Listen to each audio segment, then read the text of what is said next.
Ici, on est à la salle d'exposition de l'Odyssée du quartz. Pour nos plans de travail, nous proposons deux types de matériaux. Le quartz, c'est un fini plutôt doux, brillant.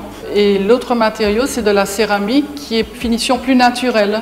Très souvent, c'est de l'imitation pure d'une pierre existante. Le toucher peut être plus ou moins doux, plus ou moins rugueux en fonction de ce qu'on recherche. Nous avons pris le parti de faire ce choix de matériaux parce que ce sont des matériaux nobles, durables, qui résistent aussi bien à la chaleur, à l'humidité, qui ne craignent pas les rayures, qui sont très résistantes au frottement ou aux petits chocs. Ces matériaux nous permettent de travailler n'importe quelle forme. La plupart du temps, pour les plans de travail des cuisines, c'est du rectiligne.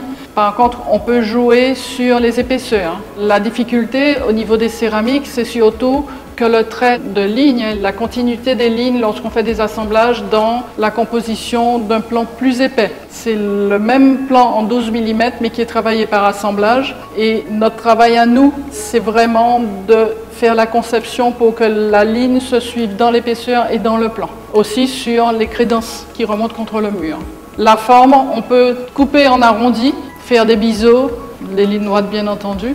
On peut adapter aux pièces qui sont en arrondi aussi. On n'est pas limité dans la forme et dans l'épaisseur. Les critères clés qui permettent de choisir l'un ou l'autre de ces matériaux-là, c'est la volonté de créer une ambiance personnalisée, c'est la résistance de ces matériaux au chaud, au froid, à l'humidité. Nous sommes sous les tropiques, il y a beaucoup d'humidité dans l'air. C'est le côté facile d'entretien, l'aspect lisse ou structuré que l'on recherche. En prenant le parti de faire le choix de ces matériaux, vous aurez la garantie d'une longévité, d'une esthétique et enfin un produit qui vous correspond.